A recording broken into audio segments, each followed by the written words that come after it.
Hey there, and welcome to another episode of the Equipping ELLs podcast. I am Beth Vaucher, and I am so glad you're here for the second episode in our series on narrowing our focus to better support our English language learners. If you missed last week's episode, pause right here, go back and check it out. It's all about developing the listening domain, which is foundational to the development of all other domains. So go ahead and check that one out. Today, we're moving on to the next essential domain, which is speaking. We're going to explore why speaking is a critical next step after listening, what challenges ELLs face when it comes to oral language, and of course, I'll share 5 easy to implement routines that will help your students build confidence and fluency in speaking without adding more onto your plate. Plus, we're going to talk about Oracy, a skill that benefits not just ELLs, but really all students, and why it needs to be a priority in every single classroom. So grab your coffee or tea and let's dive right in.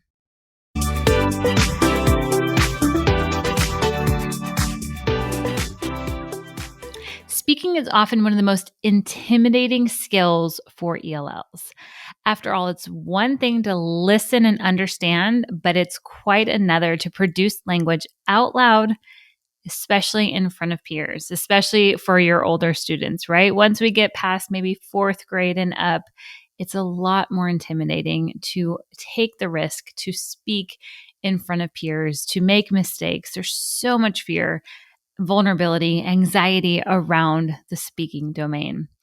So we need to do our best to be creating spaces where your students are really lowering that affective filter. They're feeling a lot more comfortable and willing to take risks. They see every day you're taking risks, other students are taking risks, and it is not a scary thing.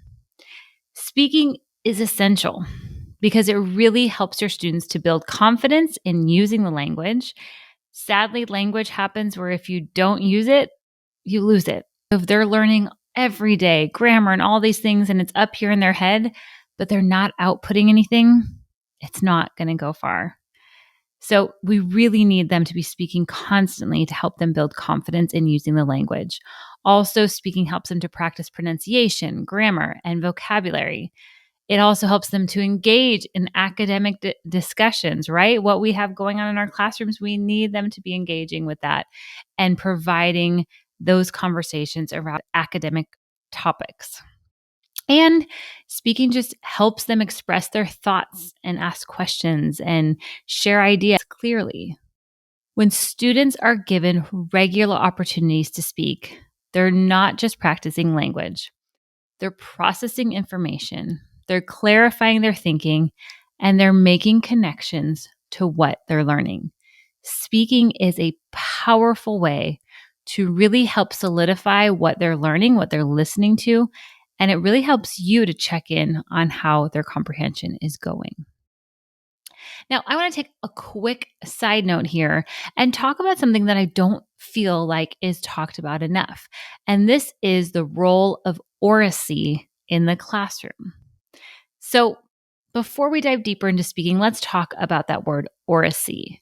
This is the ability to express oneself fluently and effectively in spoken language.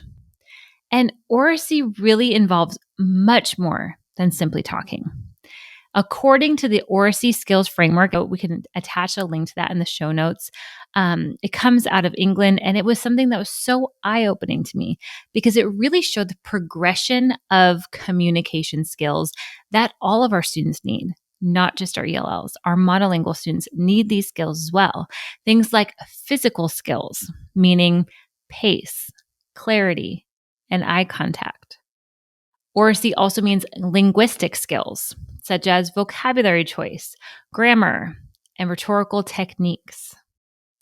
Oracy also includes cognitive skills like organizing thoughts, asking questions, and summarizing. And Oracy also includes social emotional skills, such as turn taking, active listening, and managing group interactions. So for example, a student with strong Oracy skills can adjust their tone for a formal presentation, use precise vocabulary in an academic discussion, and listen actively by asking clarifying questions.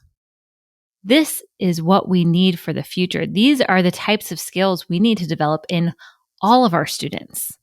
And so that's why I wanted to bring this point up. There's so much more. We could do a whole series on just Oracy and the power behind Oracy. But I wanted to bring this up because I know sometimes we look at our students as our ELLs and our monolingual students. But the reality is all of our students need development in stronger communication skills. And in having stronger communication skills, we are setting them up for success in the future. So, prioritizing Oracy means teaching students how to use language thoughtfully and effectively, which is essential for ELLs and beneficial for all learners. So, I want you to think about that as we talk about the speaking domain.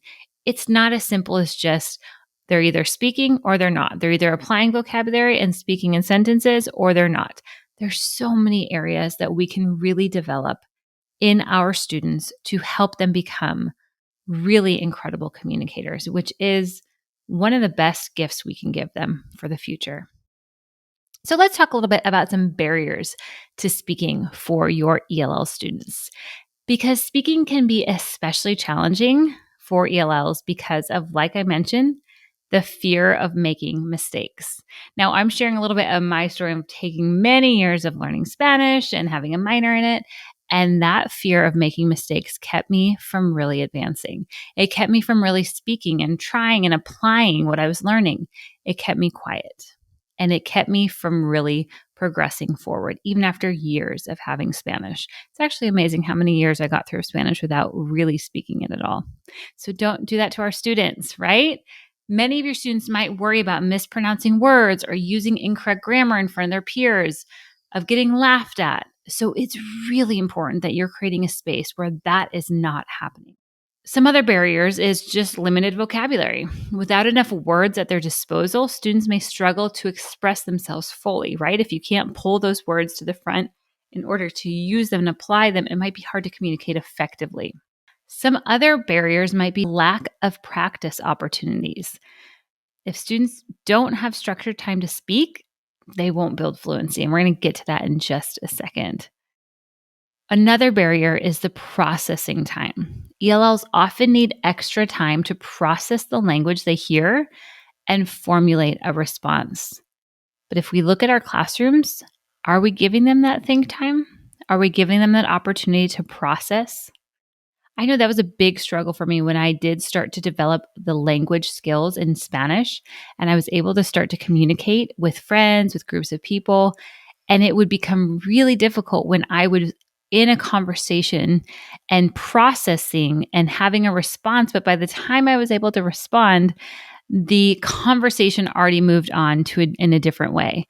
And then I had to try to catch up and figure out, where is this conversation at? How can I engage with it? And so it was really developing a faster processing skills time that I was able to engage better in conversations. But we need to give our students that processing time. They need think time. And the last barrier that I want to hit on really quickly is just the teacher talk versus the student talk. And this is the challenge I want you to look at in the next week. How much of your classroom, what percentage are you doing the talking, and what percentage is your students doing the talking? Research shows that students need ample opportunities to speak in class to build fluency. It helps build fluency. It helps them overcome their fears. It helps them take risks. It helps them learn in context when they make a mistake. Those times when I made mistakes with friends or at a grocery store when I said the wrong thing, guess what?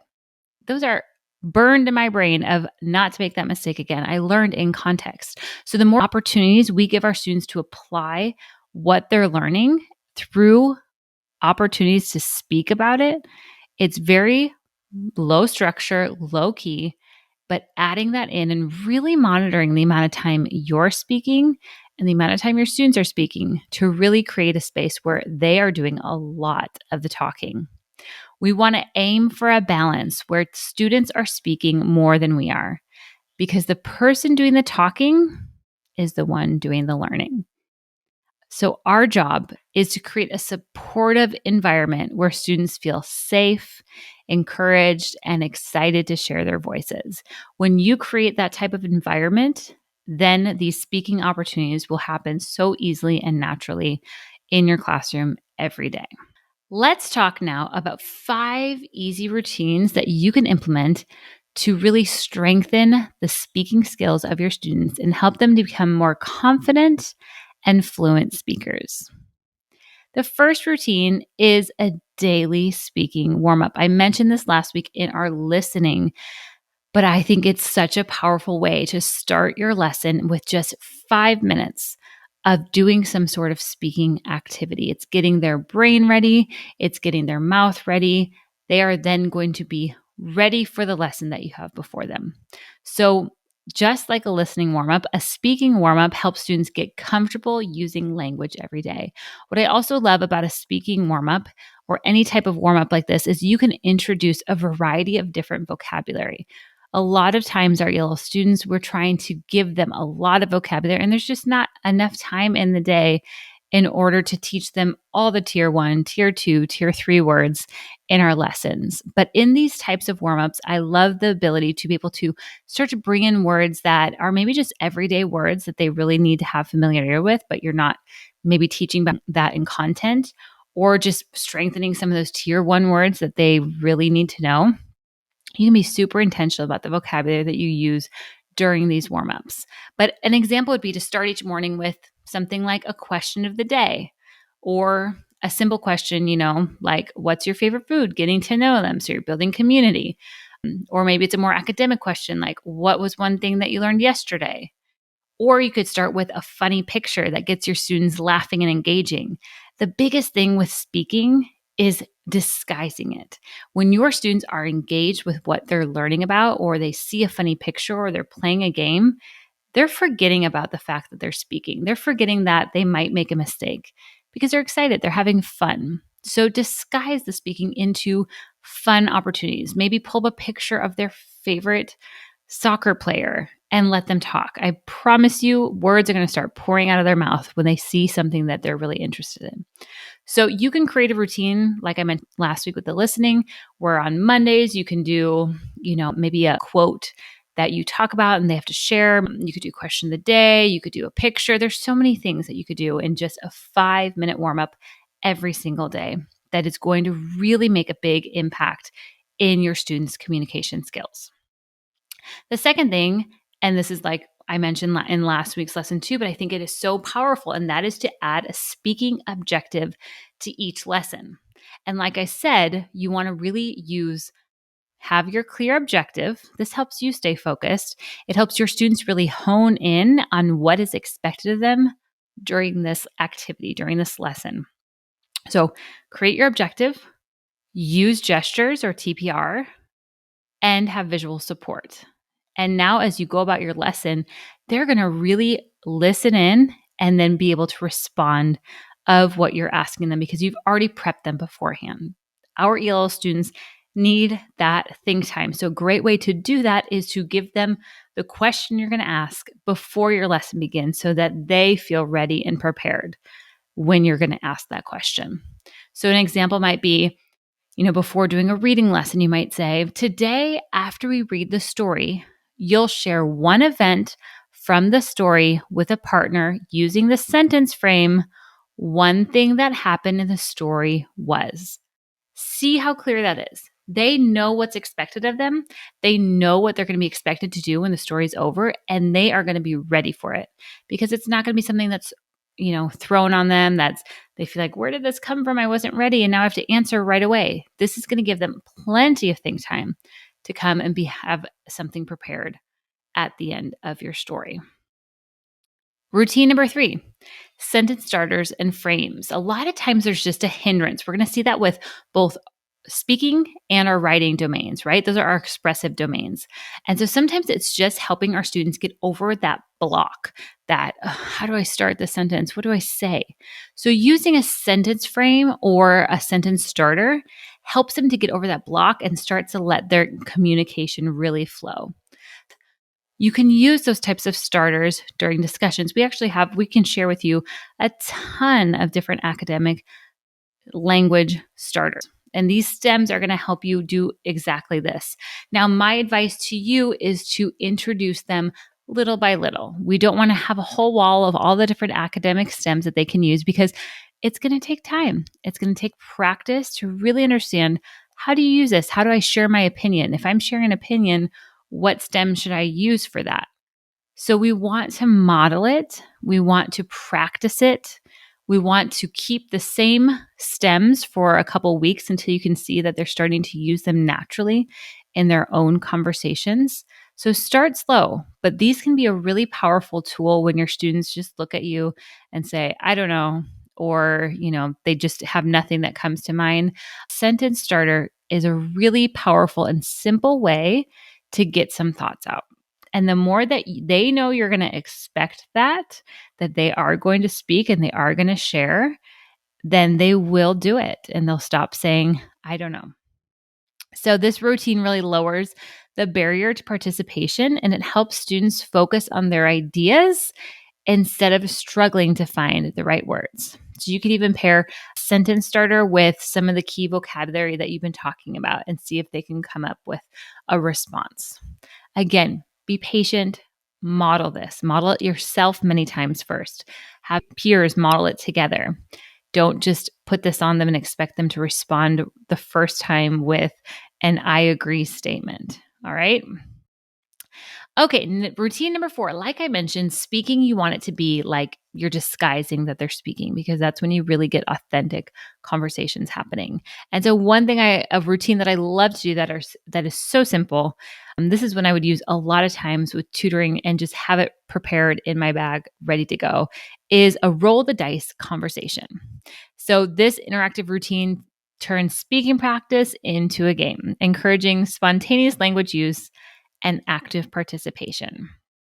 So you could do this in a variety of ways. All you need really is a dice and then a page, or write on the whiteboard or put it on your computer and display it, of what each number on the dice stands for. So maybe you have a generic one that after they read a story, if they roll a 1, they have to identify the characters, or they have to share their favorite part, or they have to identify the setting. So you could have, just 1 for after they do reading. You could have a fun one where you get to know them. If they roll a 1, they have to tell you their favorite color. If they roll a 2, they have to tell you their favorite animal. So you could use it for any topic you're teaching, any subject, any grade level. And so really you just need a dice, and I would even laminate a page that has the dice 1 through 6. So you can change out what each of those numbers mean. You could practice sight words and say, hey, use the sight word in a sentence. When you roll that 4, you have to use the word they in a sentence, or 6 vocabulary words you could write out. Again, have them use it in a sentence, have them define it, have them share a word that's the opposite. There's so many ways that you could use a really simple activity, but I promise you, add that dice in, whatever age your students are at, and they are going to engage. They're going to love it. And they can start making up their own questions. And that might be a fun way that the partners can do it, is creating some different, what they think the 1 through 6 should be for that relates to the lesson that they're learning. So there's a lot of ways you can differentiate that.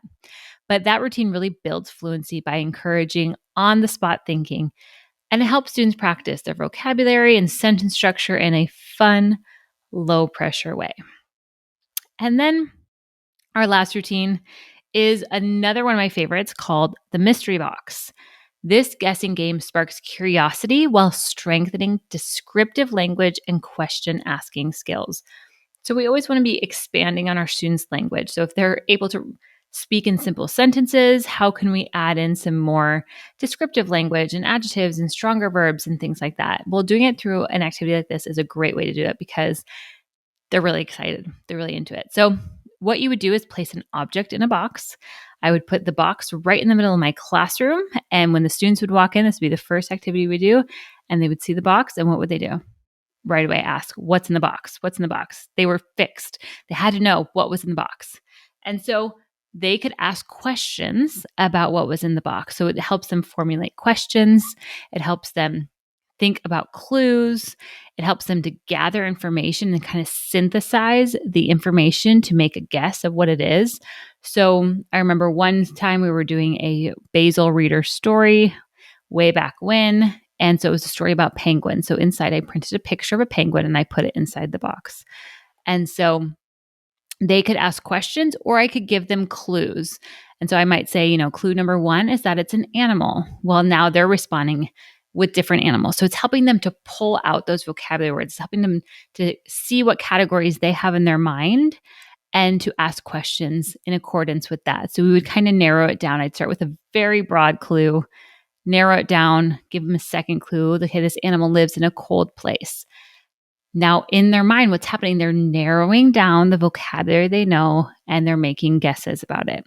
It was such a great way for the whole class to be engaged, for conversation to be happening, for questions to be asked, for them to really synthesize that information in their brain and to come up and see if they could guess the right answer.